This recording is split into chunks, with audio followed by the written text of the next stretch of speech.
Untuk mengefektifkan waktu saya mulai saja ya. Bismillahirrahmanirrahim. Nawaitu ta'alima wa ta'lima wa tadhakura wa tadhkira wa naf'a wal intifa'a wal ifadata wal istifadah wal hatha 'ala tamassuki bi kitabillahi wa sunnati rasulih wa du'a ilal huda wa dalalata 'ala al khair ibtigha'a wajhillah wa mardatih wa qurbih wa thawabih lil qadi abi syuja walil barakah lana al-fatihah. A'udzu billahi minasy syaithanir rajim. Bismillahirrahmanirrahim. Alhamdulillahi rabbil alamin arrahmanir rahim. Maliki yaumiddin. Iyyaka na'budu wa iyyaka nasta'in. Ihdinas siratal mustaqim. Siratal ladzina an'amta 'alaihim ghairil maghdubi 'alaihim waladdallin. Amin.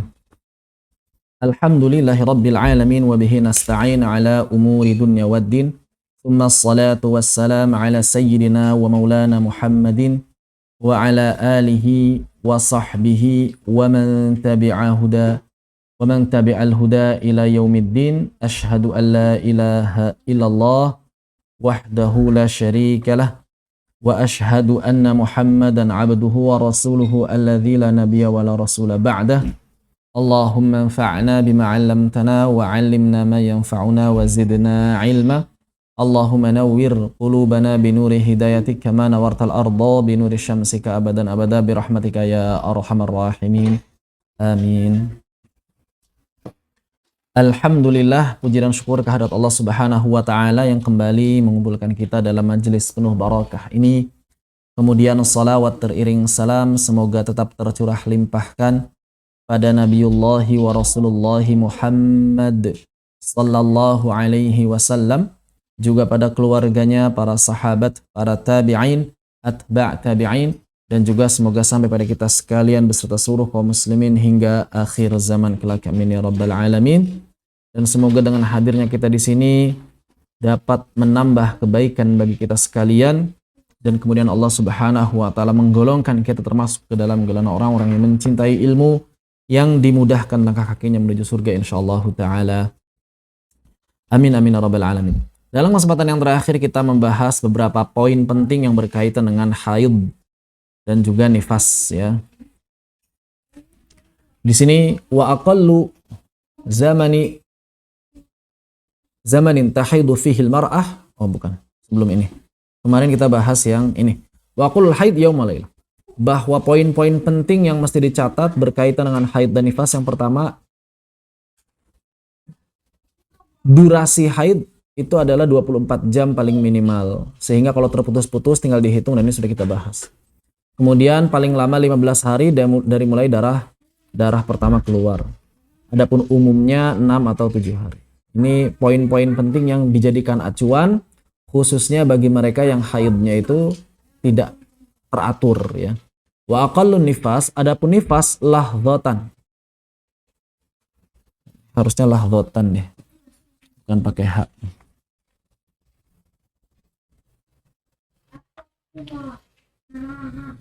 Tur.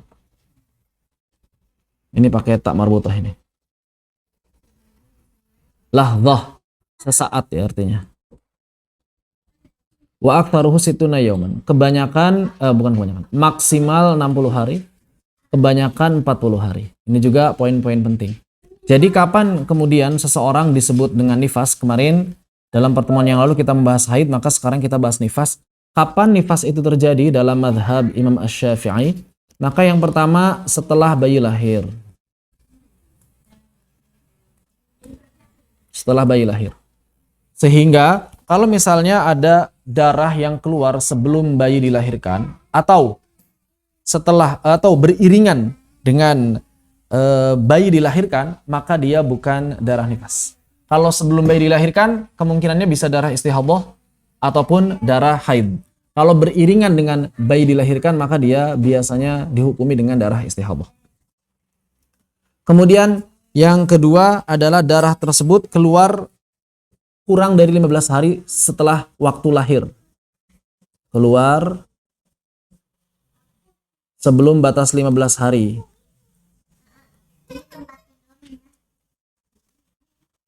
15 hari sejak bayi dilahirkan. Sejak bayi lahir.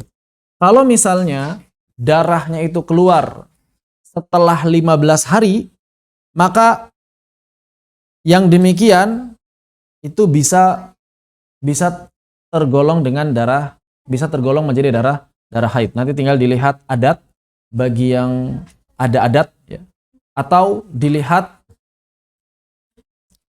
warna jenis darahnya seperti yang telah kita bahas bersama.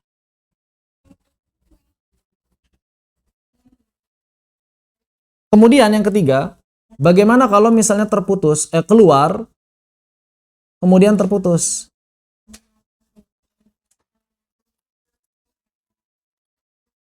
Ya, keluar kemudian terputus.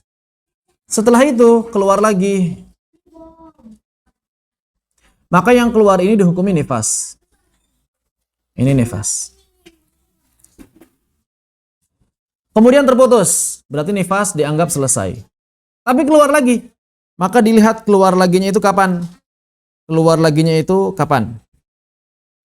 Apabila keluar laginya kurang dari 15 hari, kurang dari 15 hari, dari pertama kali, dari terakhir kali darah keluar, jadi terakhir kali darah keluar lagi kurang dari 15 hari, dan masih dalam menentang waktu 60 hari, masih dalam menentang waktu 60 hari. Kalau misalnya lebih dari apa? Lebih dari 15 hari, berhentinya, si terputusnya lebih dari 15 hari. Kalau terputusnya lebih dari 15 hari, maka ini terhitung haid. Bagi yang sudah punya adat, terhitung haid. Karena sudah mengalami batas minimal suci. Poin ketiga, bingung nggak? Poin ketiga. Dia keluar darah setelah bayi lahir, kemudian berhenti. Kemudian keluar lagi. Nah, yang keluar lagi ini dihukumi apa? Nifas atau haid. Maka tergantung kapan keluar laginya. Tergantung juga kapan terakhir keluar yang pertama tadi. Kalau yang nomor 1, nomor 2 gampang ya. Setelah bayi lahir, kemudian keluar sebelum batas 15 hari sejak bayi lahir. Poin yang ketiga, misalnya bayi lahir tanggal 1.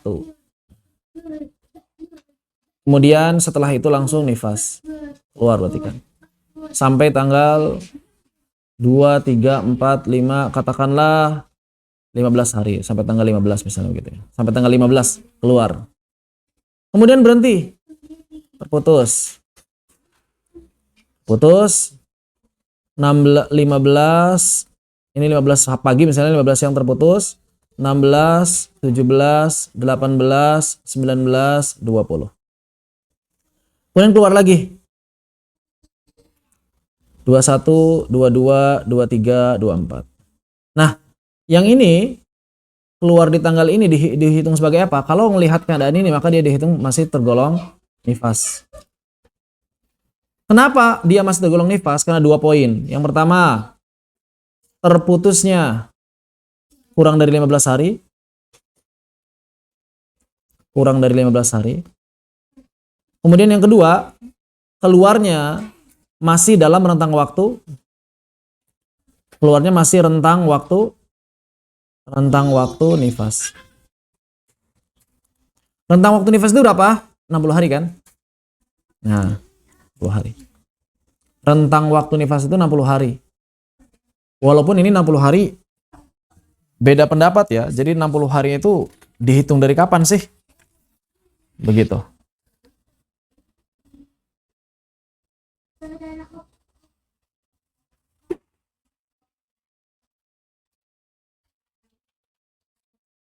Baik. Seperti itu. 60 hari. Nanti masalah 60 harinya kita bahas. Tapi yang penting ini dipahami dulu. Kalau misalnya dia nifas sampai 15, kemudian terputus 16, 17, 18, 19, 20, 21 sampai tanggal 1 bulan berikutnya. Berarti kan sudah 16 hari ya. Karena sampai tanggal 1 bulan berikutnya. Keluar lagi tanggal berapa? Tanggal 2, 3, 4, 5 misalnya. Dihitung sebagai apa? Maka ini dihitung sebagai ghalibnya, umumnya dihitung sebagai haid. Kenapa dihitung sebagai haid? Karena sudah lebih dari 15 hari masa suci. Nanti lihat ketentuan haid. Jadi kemungkinan besarnya haid, walaupun nanti dilihat ketentuan darah haidnya masuk atau enggak. Dilihat dari apa ketentuan darah haid masuk atau enggak? Yang pertama adat. Yang kedua ya zatnya ya, zat darahnya itu sendiri. Begitu. Sehingga nanti bisa ditentukan apakah dia darah haid atau istihadah. Begitu. Karena perempuan itu kan seperti yang dijelaskan juga, paham kan ya? Zat darah itu seperti apa? Merahnya hitam pekat gitu kan? Tidak baunya juga menyengat, tidak pucat darahnya itu. Jadi hitamnya merah pekat seperti itu. Maka kalau misalnya sudah darahnya seperti itu ya sudah, dia dihukumi haid. Begitu. Walaupun agak nyimpang dari adat sedikit tidak masalah. Kenapa? Karena sudah lebih dari 16. Berarti dibalik ya. Zat dulu baru adat. Dilihatnya apa? Zatnya dulu baru adat. Jadi zatnya dulu baru adat. Begitu. Kalau dia nggak paham zat darahnya seperti apa, maka dilihat adat. Nah nanti bagaimana kalau dia tidak paham? Zat darah nggak paham, adat kebiasaannya nggak paham, nanti ada yang namanya mutahayyirah. Orang yang bingung dan membingungkan orang lain ya. Nanti ada bahasan sendiri istihadah setelah ini insyaallah. Poin 3. Dipahami ya, kapan nifas, kapan haid ketika dia ada berhenti di tengah-tengah nifas. Bagaimana kalau misalnya ada orang yang sudah keluar 60 hari. Ini 60 harinya bisa nyambung, bisa terputus-putus ya. Pokoknya sudah 60 hari. Kemudian setelah itu keluar. Di hari ke-61 masih keluar. Masih keluar juga. Ini darah apa? Dihukumi darah apa? Maka dilihat. Kalau ada jeda walaupun sebentar. Jadi hari ke-60 misalnya waktu subuh masih keluar. Kemudian zuhur berhenti. Maghrib keluar lagi. Misalnya begitu. Berarti kan dia maghrib masuk hari ke-61. Keluar lagi nih. Karena ada jeda di antara subuh sampai di antara zuhur sampai maghrib ada jeda darah berhenti. Maka dia dihitungi atau dihukumi haid. Kenapa? Karena ada jeda. Kalau tidak ada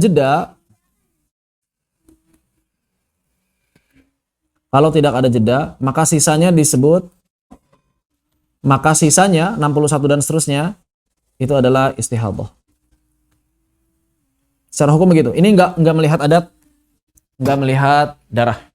Langsung dihukumi seperti itu. Jika ada jeda, jika terpisah antara akhir hari ke-60 dengan awal darah keluar yang baru, maka dia dihukumi haid tanpa melihat adat, tanpa melihat zat. Kalau tidak terpisah, tidak ada jeda, maka darah yang keluar berikutnya disebut istihadah. Seperti itu. Ini poin-poin yang berkaitan dengan nifas. Baik. Ada yang butuh diulang? Terutama tadi penjelasan poin ketiga dan keempat. Cukup jelas nggak? Atau ada yang ingin ditanyakan?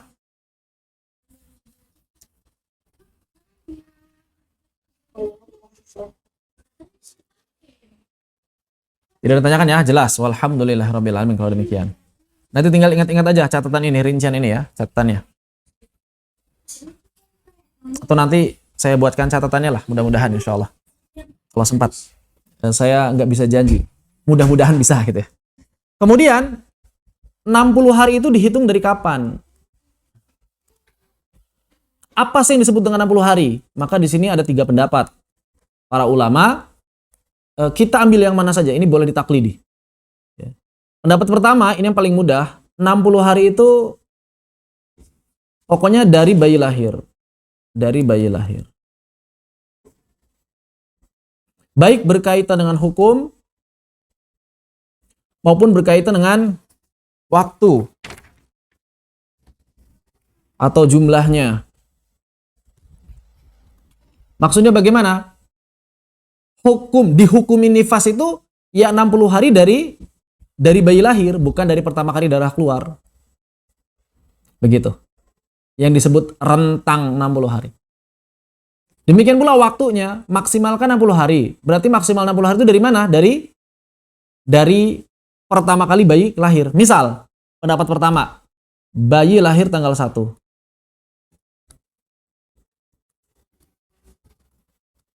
Tanggal 1. Kemudian, ingat, kalau udah lebih dari 15 hari, haid ya. Berarti harus kurang dari 15 hari keluar darahnya. Berarti misalnya keluar tanggal 12. Masih kurang dari 15 hari ya, dari bayi lahir. Keluar tanggal 12, misal. Kemudian, tanggal 12 ini dihukumi nifas. Pertanyaannya, dari kapan nifas itu dihitung? Maka dihitung dari bayi dilahirkan. Berarti dari tanggal 1 sampai 12 masih terhitung nifas. Jadi, tanggal 1 sampai tanggal 11 kan nggak keluar ya. Maka dia dihitung nifas. Ini menurut pendapat pertama, karena hukum melihatnya dari bayi lahir. Hukum melihatnya dari bayi lahir. Jadi dihukumi nifas. Dari bayi lahir itu dihukumi nifas. Kenapa? Karena dia keluar. Begitu. Kecuali kalau keluarnya udah lewat dari 15 hari. Maka dari tanggal 1 sampai tanggal 15 itu suci berarti. 15 ke sana berarti haid. Demikian. Kemudian dia terus keluar sampai tanggal 60 sampai tanggal 1 di bulan berikutnya. Misalnya begitu. Berarti kan ini sudah 60 hari lebih ya kan. Dari bayi dilahirkan. Maka di sini tanggal 1 sudah bukan nifas lagi. Nanti dilihat poin yang keempat. Apakah ada jeda atau tidak ada jeda? Kalau ada jeda haid, kalau tidak ada jeda istihadah. Kenapa? Karena batas maksimal 60 harinya dilihat dari bayi lahir, bukan dilihat dari pertama kali darah keluar. Hukumnya dilihat dari pertama kali bayi lahir, maksimal waktunya juga dihitungnya dilihat dari pertama kali bayi lahir. Ini pendapat yang pertama. Cuma Allah alam kalau di dalam mazhab Syafi'i yang berpendapat seperti ini saya kurang tahu ya. Karena dalam mazhab Syafi'i bukan ini yang populer. Yang populer adalah pendapat kedua dan pendapat ketiga. Pendapat kedua ini pendapat Imam Ar-Ramli. Beliau mengatakan, bukan Ar-Ramli, Ibnu Hajar Al-Haytami. Beliau mengatakan, jadi masa nifas itu terhitung dari waktu keluarnya darah. Waktu keluarnya darah. Kalau nggak salah ini juga pendapatnya Syekh Nawal Bantani. Waktu keluarnya darah.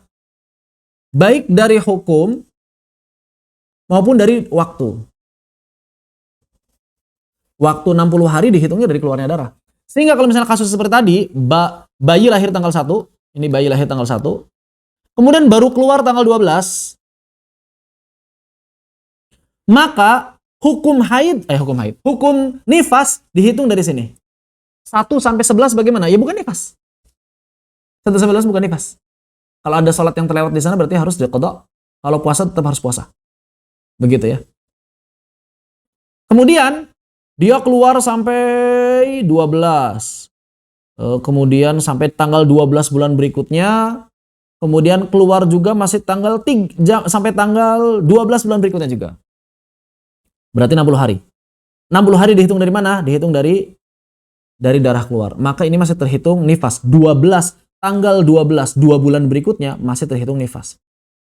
Kenapa? Karena menghitung batas waktu maksimalnya bukan dari pertama kali bayi lahir, tapi dihitung dari pertama kali darah keluar. Dipahami ya? Kalau tadi, pendapat yang pertama, itu dihitung semuanya dari bayi lahir. Hukumnya dihitung dari bayi lahir, durasi maksimal waktunya juga dihitung dari bayi lahir. Ini lawannya. Hukumnya dilihat dari pertama kali darah keluar, durasi maksimalnya dihitungnya dari pertama kali darah keluar. 60 harinya itu dihitung dari pertama kali darah keluar. Begitu. Ini pendapat yang kedua, pendapat Ibnu Hajar. Boleh ditaklidi? Boleh. Kalau pendapat yang pertama itu wallahu alam, kalau dalam mazhab Syafi'i siapa, tapi itu populer di kalangan para ulama. Cuma dalam mazhab Syafi'i kurang populer.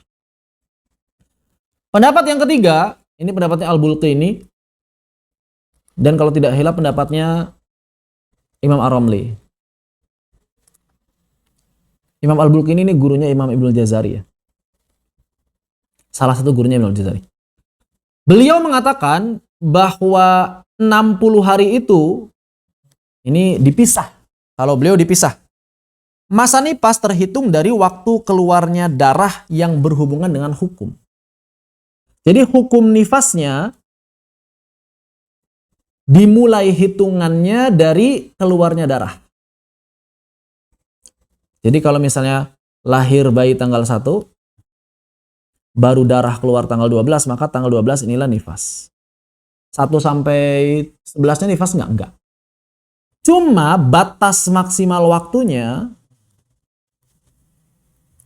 dilihat dari apa berarti? Dilihat dari bayi lahir. Oh, kalau nggak salah Sayyidina Al-Bantani yang ini yang kedua ya.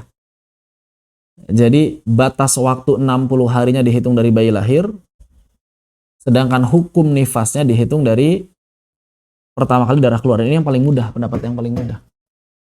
Karena darah nggak keluar nggak nifas. Begitu ya. Ini berkaitan dengan masalah angka 60 hari yang tadi telah disampaikan. Jadi pembahasan yang tadi 60 hari ya tinggal diikut. Kita mau ikut pendapat pertama, pendapat kedua, atau pendapat tiga-tiganya, atau salah satu, lebih tepatnya salah satu dari ketiganya boleh ditaklidi, mana saja yang kita yakini lebih.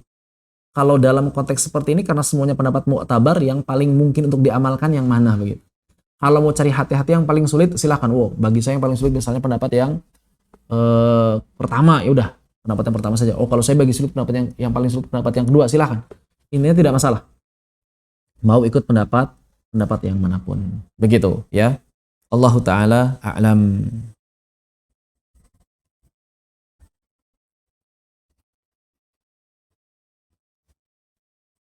Baik. Sampai di sini berkaitan dengan nifas. Apakah ada yang tanyakan? Dipersilakan apabila ada yang tanyakan. Sebelum kita masuk ke istihadhah.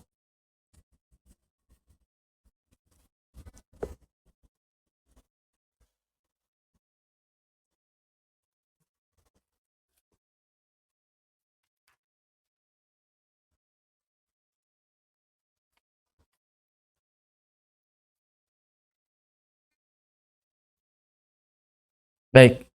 Tidak tanyakan atau tidak ada ya, alhamdulillah. Kita lanjutkan. Darah istihadhah. Darah istihadhah apa? Darah yang bukan darah nifas, darah yang bukan darah haid. Bagaimana membedakannya? Maka orang yang belum pernah haid, membedakan antara haid dengan istihadhah dilihat dari zatnya. Dilihat dari zat. Tanda-tanda yang tadi telah disampaikan. Ini orang yang baru pertama kali keluar darah. Ini udah keluar darah, ini darah haid atau darah istihadhah ya, maka dilihat zatnya. Apakah kemudian dia ini zatnya hitam pekat, baunya bagaimana ya? Atau biasa-biasa saja, begitu. Kalau misalnya warnanya lemah, kayaknya dari kitab-kitab fikih, ini bukan darah haid deh. Maka dia dihukumi istihadhah. Selama dia yakin itu darahnya bukan darah haid. Kalau misalnya ragu bagaimana? Boleh konsultasi ke orang yang paham. Seperti ahli kesehatan. Atau orang yang paham darah. Siapapun itu. Orang yang paham. Bisa ahli kesehatan, bisa orang yang paham. Nggak mesti ahli kesehatan, tapi orang yang paham. Seperti itu. Ini orang yang pertama kali keluar darah. Begitu. Lalu bagaimana kalau misalnya dia nggak mengetahui orang baru pertama kali keluar, benar-benar pertama keluar, melihat zatnya tidak diketahui. Maka melihat aturan fikih, aturan hukum. Melihat aturan hukum, yang mana aturan hukum yang mana yang dilihat? Misalnya batas minimal 24 jam itu yang dilihatnya. Ya. Kemudian maksimal keluarnya 15 hari, ini yang dihitung. Kalau misalnya memenuhi ketentuan hukum ini, dihukumi haid. Ya, karena dia tidak bisa membedakan. Istilahnya ghairu mumayyizah. Ghairu mumayyizah.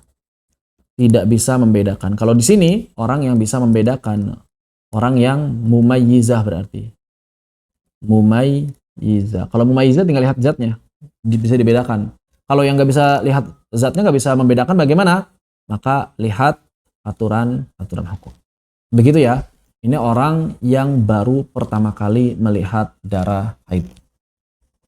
Maka demikian pula, kalau misalnya dia udah biasa keluar, atau udah pernah keluar, atau udah punya adat, maka yang pertama tetap melihat zatnya dulu. Bagi orang yang mumayyizah, tetap acuan awalnya adalah zatnya. Ini haid atau bukan? Darah haid atau bukan? Kalau misalnya dia ghairu mumayyizah, maka yang dilihat apa? Bukan aturan ini yang dilihat. Yang dilihat adalah adat dulu. Adat dulu. Yang dilihat adalah adat. Sesuai adat atau tidak? Bagaimana kalau tidak sesuai adat? Kalau tidak sesuai adat, kemudian juga udah nggak sesuai adat, begitu kan ya. Kemudian terus nggak bisa membedakan. Nih, orang yang nggak punya adat, lalu nggak bisa membedakan, maka dia disebut dengan orang yang mutahayyirah. Orang yang mutahayyirah. Nggak punya adat, nggak bisa membedakan, kemudian dia juga bingung, pokoknya bingung lah, intinya bingung. Aturan hukumnya ini kayaknya haid tapi kayaknya bukan, begitu ya. Seperti itu. Intinya dia benar-benar jatuh kebingungan. Kan kalau orang yang paham perbedaan darah tinggal lihat. Checklist, oke selesai, haid atau bukan. Nggak paham perbedaan darah, punya adat, tinggal lihat adatnya. Checklist, selesai. Nggak ada adat, tapi dia paham aturan hukum fikih. Checklist, selesai. Bagaimana kalau orang nggak paham sama sekali? Nggak bisa membedakan, nggak punya adat, aturan fikihnya pun dia bingung ngitungnya. Dia bingung untuk ngitung aturan fikihnya. Maka apa yang mesti dilakukan? Dia berarti tergolong orang yang mutahayyirah. Berarti orang yang mutahayyirah itu apa? Orang yang mutahayyirah. Orang yang apa? Orang yang nggak bisa membedakan zatnya, ghairu mumayyizah, orang yang nggak punya adat, berarti ghairu mu'tadah, dan juga orang yang nggak paham hitungan fikih. Hitungan fikihnya juga nggak paham juga. Apa yang dilakukan? Maka orang-orang seperti ini harus melakukan hal yang paling berhati-hati. Apa yang paling berhati-hati itu? Yang pertama, tidak melakukan beberapa ibadah yang dilarang ketika haid. Tidak melakukan, bukan beberapa ibadah, beberapa hal ya. Beberapa hal yang dilarang bagi wanita haid. Yang dilarang bagi wanita haid. Kecuali, yang pertama, sholat. Jadi dia tetap sholat. Baca Quran enggak, megang mushaf enggak, masuk masjid enggak. Kemudian apalagi bercumbu di antara pusar dan lutut juga enggak.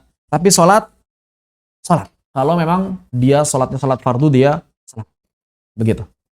Yang kedua, sholat dan tawaf ya. Sholat dan tawaf ini satu hukum. Jadi dia tetap boleh tawaf. Karena dia mutahayyirah. Kemudian yang kedua, puasa. Yang ketiga, itikaf. Oh, tadi masuk masjid saya bilang nggak boleh. Boleh, itikaf boleh.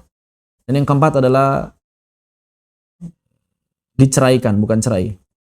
Maka suami tidak berdosa kalau menceraikan dia pada saat keadaan seperti ini. Begitu.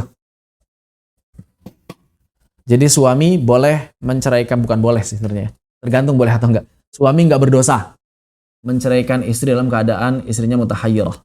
Adapun selain salat atau tawaf, puasa, itikaf, dan diceraikan, maka tidak boleh dilakukan. Apa saja yang tidak boleh dilakukan bagi wanita-wanita yang haid atau junub nanti akan dibahas. Ini orang yang mutahayyirah, ya. Orang yang nggak bisa membedakan darahnya, istilahnya ghairu mumayyizah, orang yang nggak punya adat, ghairu mu'tadah, dan orang yang nggak bisa memahami hitungan fikih yang telah dibahas sebagai kaidah di awal tadi. Ini adalah mutahayyirah. Baik. Kita lanjutkan ke matan. Wa aqallu zamani tahidu fihi al-mar'ah 9 sinin. Adapun batas minimal paling cepat seorang perempuan itu mengalami haid adalah pada usianya 9 tahun. 9 tahun apa? Hijriyah. 9 tahun pas atau bagaimana? 9 tahun kurang 15 hari. Maka kalau dia 9 tahun kurang 15 hari sudah keluar darah, disebut darah haid. Kenapa? Karena haid maksimal 15 hari. Walaupun haidnya cuma 7 hari.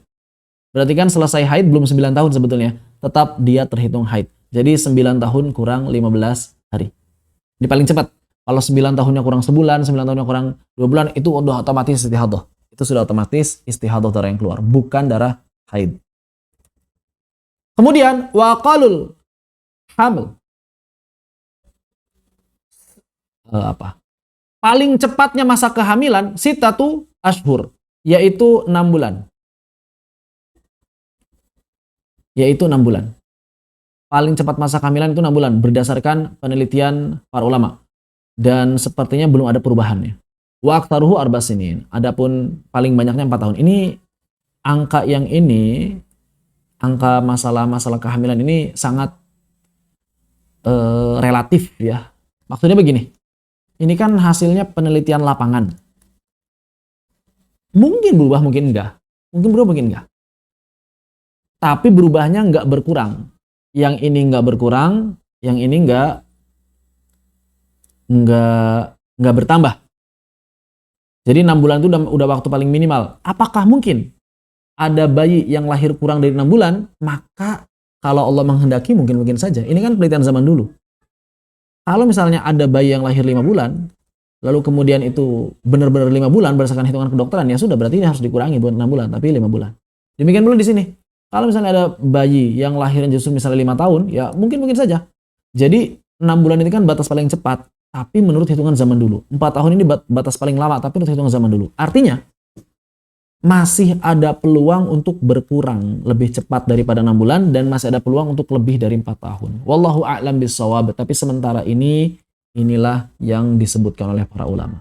Ya, penelitian lebih lanjut bisa dicari link-link sumbernya, atau kita bisa berkonsultasi dengan ahli kesehatan. Apakah memungkinkan atau tidak. Dan ini waktu 6 bulan ini sangat penting nanti dalam pembahasan fikih, terutama berkaitan dalam menentukan anak. Ya, berkaitan dalam menentukan anak, maka siapa saja yang dia hamilnya itu bukan hamil, terhitung nikah. Misalnya nih ya, ada orang nggak ketahuan hamil, terus dia nikah. Nikahnya misalnya bulan Muharram. Kemudian Muharram, Safar, Rabiul Awwal, Rabiul Tsani, Jumadil Ula, Jumadil Ukhra, Rajab. Muharram, Safar, Rabiul Awal, Rabiul Tsani, Jumadil Ula, Jumadil Ukhra, Rajab. Rajab lahiran. Muharram nikah. Rajab lahir. Ini kan cuma 6 bulan. Maka dilihat kurang dari 6 bulan atau lebih dari 6 bulan dari hari pernikahan. Kalau lebih 1 jam saja dari hari pernikahan, dihitungnya itu presisi per jam gitu ya. Karena kalau lebih dari 6 bulan, dia tetap diakui sebagai anak dari suami yang sahnya. Walaupun bisa jadi dia anaknya orang lain. Karena memang tidak diketahui hamilnya sebelum pernikahan, maka secara hukum anaknya nanti disandarkan kepada ayahnya yang sah. Begitu. Ya. Atau lebih tepatnya sebenarnya bukan pernikahan ya. Bukan pernikahan tapi pembuahan sebetulnya. Cuma kan nikah ini bahasa halusnya saja. Bisa jadi kalau malam pertamanya sebulan kemudian, ya dihitungnya dari situ. Ternyata malam pertamanya sebulan kemudian, maka berarti si anak lahir 5 bulan dong setelah pembuahan. Maka ini dalam fikih, menurut aturan fikih yang sementara ada, dia tidak bisa dihukumi sebagai anak bapaknya atau anak suaminya. Begitu, karena menurut penelitian tidak ada bayi yang lahir dari kurang dari 6 bulan. Kecuali kalau menurut dokter, mungkin loh bayi lahir kurang dari 5 bulan, kurang dari 6 bulan. Maka itu si anak bisa jadi tetap disandarkan pada bapaknya. Kalau memang ada penelitian resmi ilmiah yang menunjukkan bahwa seorang bayi bisa lahir kurang dari 6 bulan. Ya, jadi masalah mungkin atau tidak. Kayaknya dunia kedokteran jangankan 5 bulan, 6 bulan saja meragukan kedokteran. Tapi ini pernah terjadi, makanya para ulama zaman dulu berdasarkan penelitian lapangannya, inilah rentang waktunya. Begitu. Allahu a'lam bishawab. Berikutnya, wa aqallul haml. Sittatu asyhuri wa aktsaruha arba'a sinin. Oh udah, sama aja ini. Wa ghalibuhu tis'atu asyhur. Tis'atu asyhur. Adapun umumnya adalah 9 bulan. Adapun umumnya adalah 9. Ini kurang lebih ya. Biasanya di 8 sampai 10 bulan. Ini yang paling banyak. 8 lebih atau 10 bulan. Ini yang paling banyak masa-masa kehamilan. Baik. Ini berkaitan dengan hukum-hukum haid, nifas, dan juga kehamilan.